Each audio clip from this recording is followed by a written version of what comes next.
For the past week, I've been listening to your album, The Last Empress, and I found it quite enchanting, especially the first one, the first piano concerto. I think it's a creative mix of elements of Peking opera and even Chinese folk songs. I don't know if I'm correct in this. So what inspired you to create such an album? How did I came to this first melody? I had a friend in Taipei. He was from a tradition of famous China opera singers from Beijing, and he sang The Last Empress. He sang a role of that.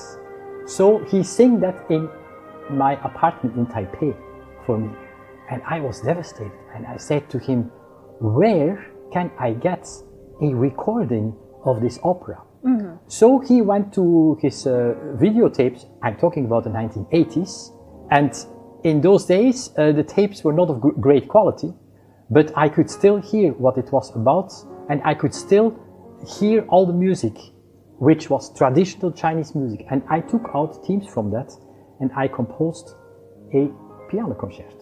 Your context with China and Chinese culture is wide-ranging. You performed all over China, and you created a whole repertoire of China-related compositions. So what is about Chinese culture that you find so fascinating that you want to incorporate into your musical creations? When artists is inspired by another culture than his native, there must be reasons, right? Mm-hmm. One of my reasons was when I was a young boy, 13, 14 years old, I was a student in a music academy, and in my class there was a Indonesian pianist, female, who was about 9 years older than me and from Chinese descent. So I became very close friends with her. Mm. She told me many things about China, not about Indonesia. And she showed me books. She gave me a little book that I still have somewhere here in the library of Lao Tzu, with all the little talkings, the little sayings, expressions of Lao Tzu. She told me about Confucius. She told me about Buddhism. Mm. I'm not a Buddhist because I'm a Catholic and I will stay like that. Mm. But I respect this, like I respect the Chinese culture. Mm-hmm. The Chinese have a kind of inner peace, inner wisdom that must be spread through music and through melody, and not through political whatever. Right. Mm. I think the message is the message of wisdom, and the wisdom lays in daily life things, in looking how you organize yourself. Mm-hmm. The Chinese have a special way of society. They hang together very well, like Jewish people. I'm partly Jewish, so I know this sticking together in good and bad days, and not falling apart in two poles. One says A, another one says B, and they fight all the time. The Chinese won't. They will maybe do that for 3 minutes, and after that they are in peace and love again. That is for us Westerners a very big example. Because the cornerstone of Chinese culture is harmony. Harmony. I was just thinking of the same word. The harmony is very important. A harmonious society. But that is not a hollow phrase for me, that is not a slogan, but that means something very deep. Harmonious is chords, you know? This is harmony. If I don't play harmony, it will be... Right. That is not a harmonious society. That's discourse. But in the West, there is too much this. Right. Not harmonious. Certainly, you have read a lot of Asian Chinese classical literature. Some, yes. Okay, from that. Li Taipo, I have put music under his poem, The Drink to the Moon. That is one of the poems. The other names I don't remember so much, but Li Taipo is the one that Li Taipo, Li Taipo. The Drink to the Moon. Li Bai. Li Bai.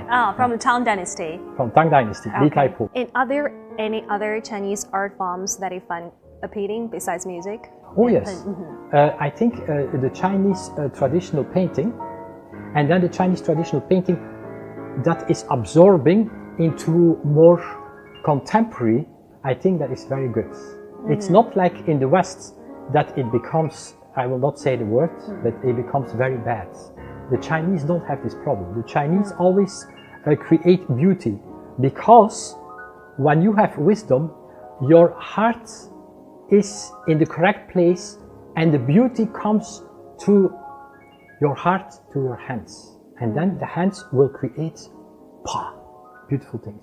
Beauty. That is the power of Chinese in general. I'm only talking about painting. I could also talk about poetry. I could talk about their dancing, their traditional dancing, their how to say that, their big stages where many acrobatical dance. It's all very full of agility, vigor, energy, and also quiet in the same time. That is very fascinating. The quietness and the energy in one same breath. Mm-hmm. That is something we Westerners, we don't know so very well, because you already saw my playing. I'm, of course, I have vigor, but I don't have this quietness as a Chinese. When it comes to cultural exchanges, from your perspective, what role does art and artists play in facilitating understanding and exchanges between countries? Do you think they play a big role in it? Yes. Mm-hmm. I will first tell you in what I don't believe. I don't believe in multicultural. What is multicultural? Multicultural is the merging of cultures. Mm-hmm. My music is not a multicultural. My music is intercultural. That means I'm me, and there is in my music another culture, and I meet, but I don't merge. We stay apart. My harmony stays Western, but the Chinese part stays purely Chinese. Okay. That is what many people cannot understand. If you merge cultures, you get another color. If you merge all the cultures of the world, you will have a white color. Intercultural, so you just said exchange. Yes, there are many Chinese students who go to study whatever in the West, but then after they will come back, they will teach this, or they must try this intercultural affair. They must try to meddle this with the Chinese and not to mix it. It's very magic, and it's very important. Everybody has to stay in his own culture. Everybody, I'm born in the West. I'm not Chinese. 对吗？我不是中国人，我非常爱中国人。I'm not Chinese, but I will communicate through my music, through my art, with those people, with Chinese people.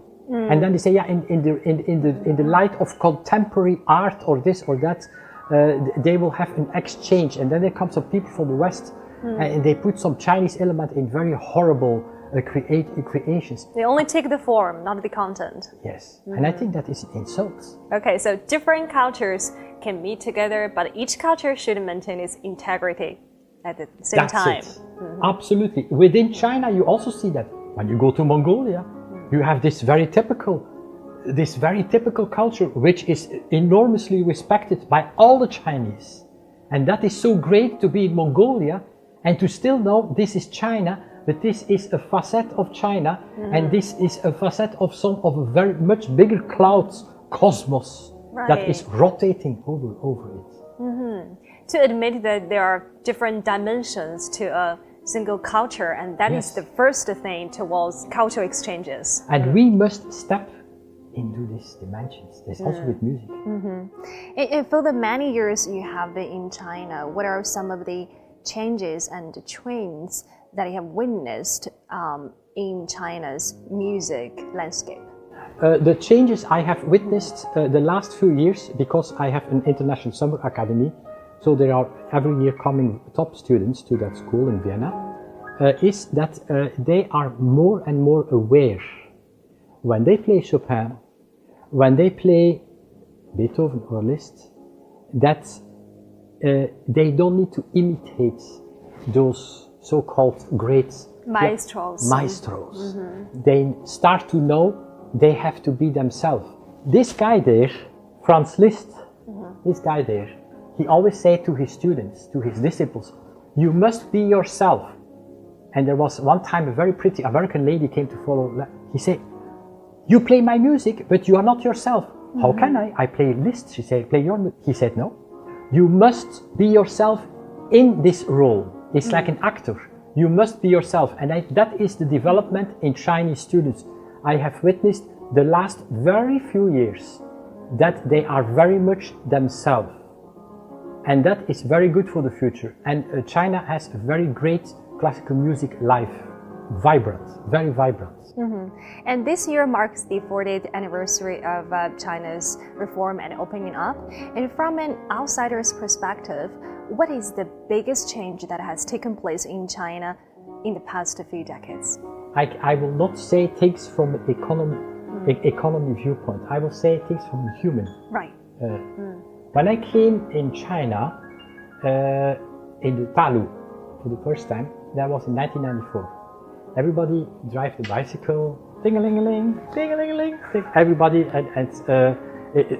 the roads are very quiet because everywhere is a bicycle, and there's only a taxi, and the taxi usually they smoke. Right. It's very so it was another life. So I can see that since 1994 and now there has an enormous transformation, materialistic, but not only materialistic. It's also mentality has changed. The people are more happy.